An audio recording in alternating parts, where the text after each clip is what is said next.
को फायदा पहुंचाने का मामला। सेबी की पूर्व चीफ माधवी पुरी बुच पर सुनवाई। लोकपाल ने सभी आरोपों से बरी किया।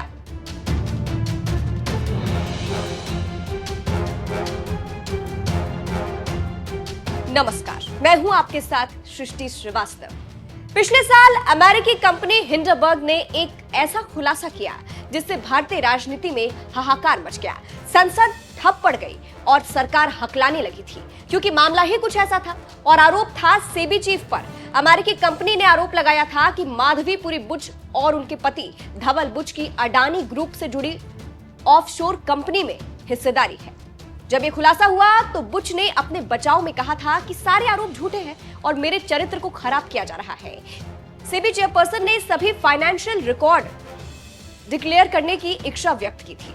अपने पति धवल बुच के साथ एक जॉइंट स्टेटमेंट में उन्होंने तब कहा था कि हमारा जीवन और फाइनेंसेस एक खुली किताब है। उसके बाद विपक्ष के दबाव में पुरी को अपने पद से हटना पड़ा था। सरकार ने पुरी को लेकर लोकपाल का गठन किया था, जिस पर अब रिपोर्ट आ गई है, जिसमें कहा गया है कि जो आरोप माधवी पुरी बुच पर लगा है सब निराधार है।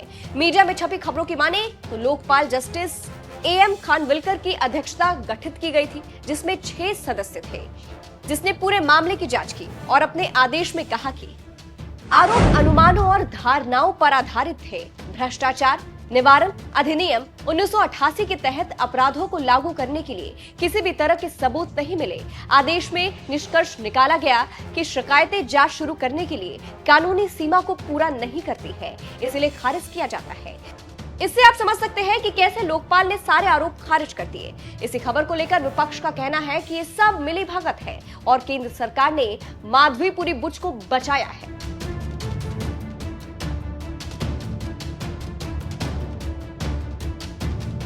जानकारी देते चले कि हिंडनबर्ग की रिपोर्ट में बुच और उनके पति धवल बुच पर कई खुलासे किए गए थे, जिसमें वित्तीय लेन देन और संभावित हितों के टकराव के आरोप लगे थे, जिनमें अडानी समूह की कंपनियों से संपर्क रखने वाले फंडों में कथित निवेश का जिक्र था। इसके अलावा महिंद्रा एंड महिंद्रा और ब्लैकस्टोन इंक जैसी कंपनियों से कंसल्टेंसी फीस लिए गए थे। हिंडनबर्ग ने यह भी कहा था कि 2017 और 2024 के बीच आईसीआईसीआई बैंक के ईएसओपी की बिक्री से लाभ प्राप्त हुआ। एमडीएम और ब्लैकस्टोन से संबंधित नियामक मामलों से अलग रहने का कथित दिखावा भी सवालों के घेरे में था। इसी को लेकर राहुल गांधी काफी आक्रामक हो गए थे और संसद से लेकर सड़क तक हमला किया था उन्होंने। हम राहुल गांधी की माधवी बुच पर दिया गया पूरा बयान आपको सुनवाते हैं। And if she has done it, then she has to declare, she has to divulge it to SEBI, to the stock market. Where is that disclosure? कोई disclosure नहीं। और अभी तक गवर्नमेंट ने कुछ नहीं किया sir. They haven't moved an inch. We were expecting कि कहीं कोई एक्शन लेंगे, कुछ नहीं सर। क्यों? Why do you think? Sir जो मैंने I was in Mumbai sir, वहाँ जो सुना कॉर्पोरेट वर्ल्ड में ये बात बहुत चल रही है कि she is blackmailing the government, she is blackmailing the prime minister कि if I go down, I take you down। आप सोचिए, न इससे डर रही हैं, न पीएससी से डर रही हैं, तो कौन है? कौन बचा रहा है? कौन बचा रहा है या किसको डरा रही हैं? ऊपर भी किसी को डरा रही हैं, इसलिए बच रही हैं sir. All this leads to what you've been talking about. It's somebody else behind her. इसके पीछे मतलब कोई और फोर्सेस हैं। बिल्कुल। और आप जो शुरू से एक मुद्दा उठा के चल रहे हो सर, ये सारा उस मुद्दे पर ले जा रहा है सर। अदानी, हिंडनबर्ग।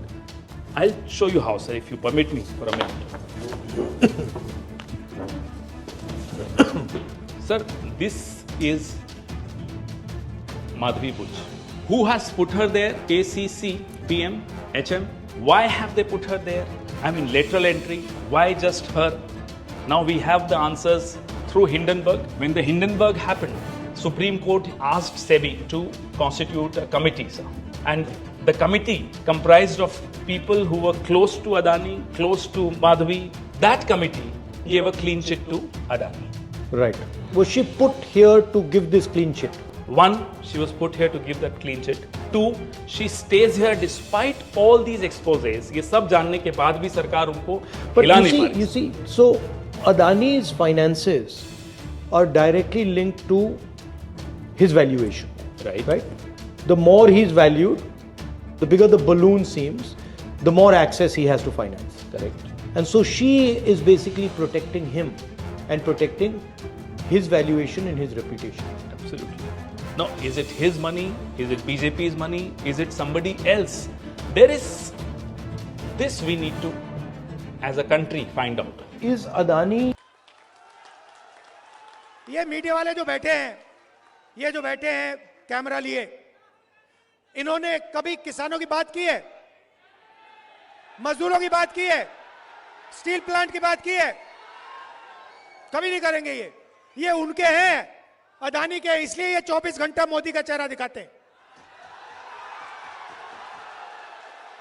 जो गरीबों की बात करेगा, जो धारावी की बात करेगा, जो बोकारो स्टील प्लांट की बात करेगा, जो मजदूरों की बात करेगा, उसको ये गाली देंगे और उसका चेहरा ये कभी नहीं दिखाएंगे, क्योंकि ये अदानी के हैं, अंबानी के हैं, बड़े बड़े अरबपतियों के हैं, आपके नहीं है।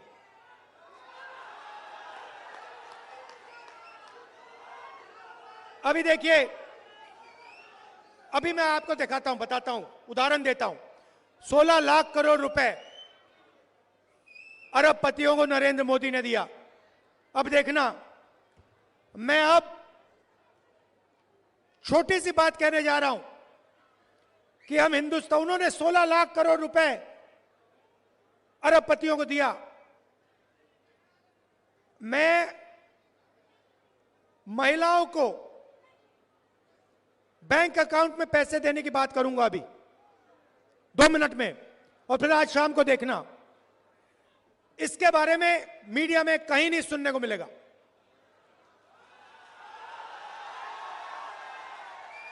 और अगर मिलेगा तो कहेंगे देखो राहुल गांधी गरीबों की आदत बिगाड़ रहा है। वहां जाता पैसा, अदानी को जाता है तो आदत नहीं बिगड़ती, मगर किसान के बैंक अकाउंट में जाता है, महिला के बैंक अकाउंट में जाता है, बेरोजगार युवा के बैंक अकाउंट में जाता है तो आदत बिगड़ जाती है। मुझे कोई फर्क नहीं पड़ता, मैं बता रहा हूं। और अभी शुरू किया मैंने काम, अभी छोटा काम किया है। मैं बता रहा हूं, जितना पैसा नरेंद्र मोदी ने अरबपतियों को दिया ना, उतना ही पैसा मैं आपके बैंक अकाउंट में डालने वाला हूं। इस बार दिल्ली की सरकार नहीं आई, दिल्ली की सरकार नहीं आई, नहीं तो पता लग जाता आपको क्या है, कैसे सरकार चलाई जाती है।